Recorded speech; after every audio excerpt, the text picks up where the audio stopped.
We hear today what in another place in the gospel are called the first and second great commandments, presented here as a single commandment: to love the Lord your God with all your heart, with all your soul, with all your mind, and all your strength, and to love your neighbor as yourself. And the lawyer who first asked the question, having realized that this is the obvious answer, but a rather difficult one to put into practice, tries to justify himself, to say, who is my neighbor? Who really is it that I have to love as myself? And so Jesus gives him a story which ends up with precisely the kind of answer that he doesn't want. That a good example of your neighbor is the Samaritans.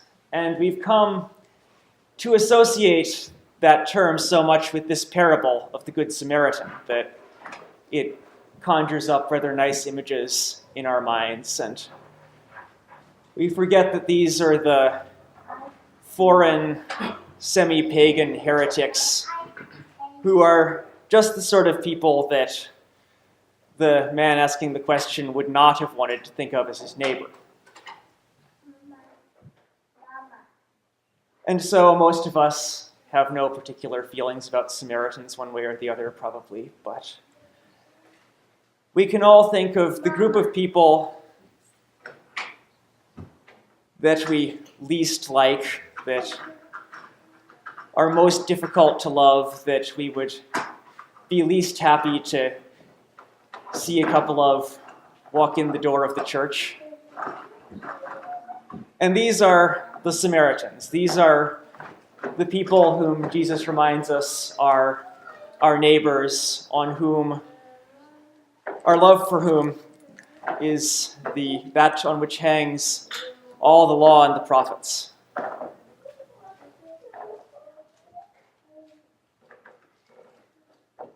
But the question then becomes, what does this love mean?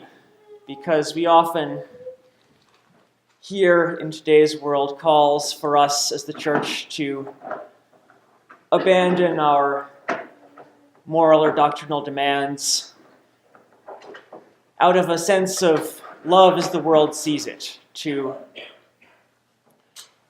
present a more comfortable gospel, a more acceptable gospel, one that will be acceptable to all, that will give comfort to all, that will be loving in the sense of giving to all what they most immediately want. But this is an attempt to remove the second part of this commandment from the first, to have love for one's neighbor without the love for God, which manifests most of all in seeking to keep his commandments. It is to separate the belief that God is love from the belief that God is truth. And love without truth is not love, just as truth without love is not truth. So we can pass from this parable about a Samaritan to another story which is not a parable, in which Christ speaks with an actual Samaritan at the well which Jacob dug. And first of all, he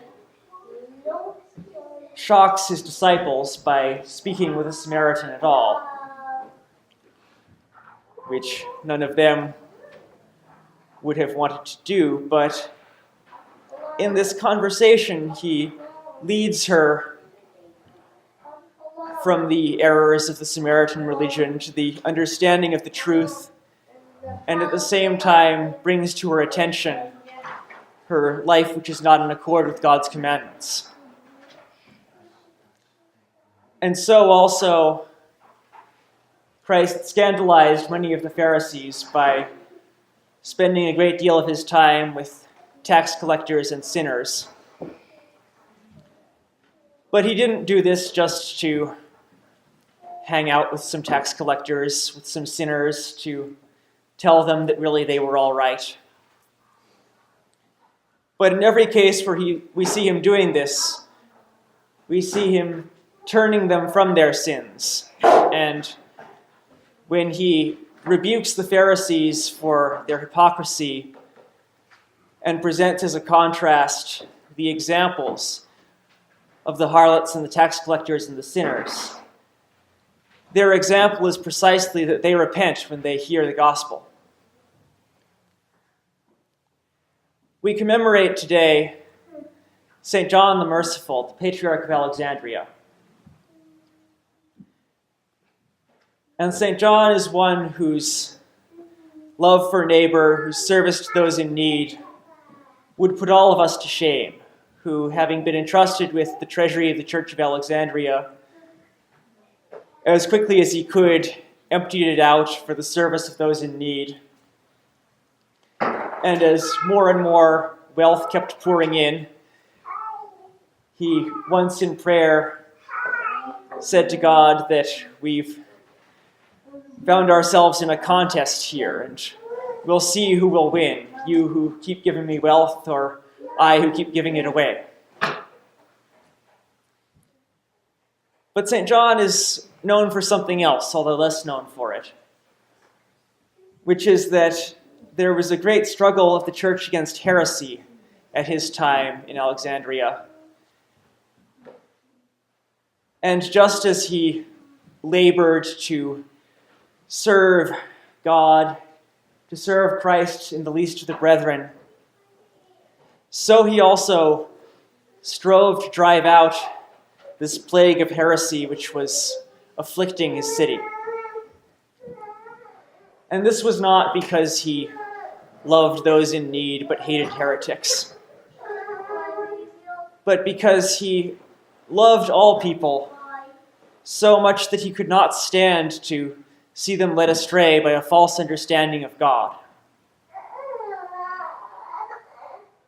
And so, just as he labored for the material and social needs of those under his care, he labored also for their spiritual needs, for their need for truth.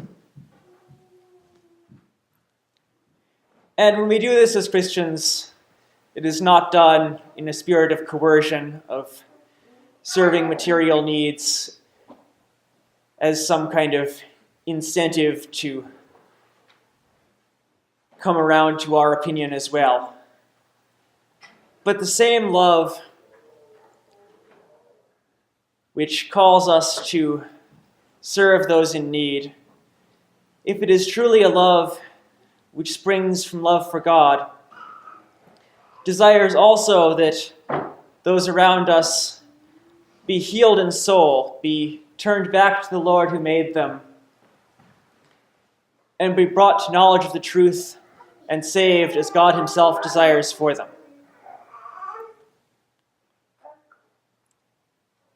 And so the love to which God calls us is the fulfillment of our being in the image of God.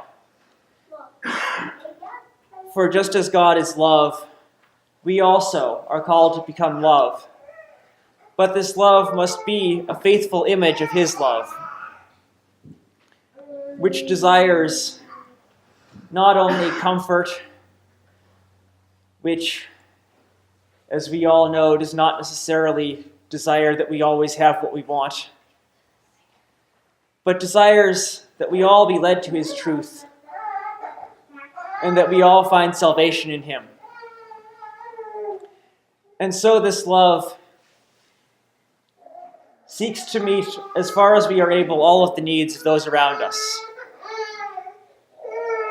To attend, perhaps first of all, to their most immediate needs, to the physical, to the social needs, but at the same time always to seek, by word and by example, to lead them to that truth of God which fulfills the needs deeper than all of these, and which allows them as well to be remade in the image and likeness of our God, who is love and truth beyond any love and any truth that we ourselves could imagine. To him be the glory, now and ever, to the ages of ages. Amen.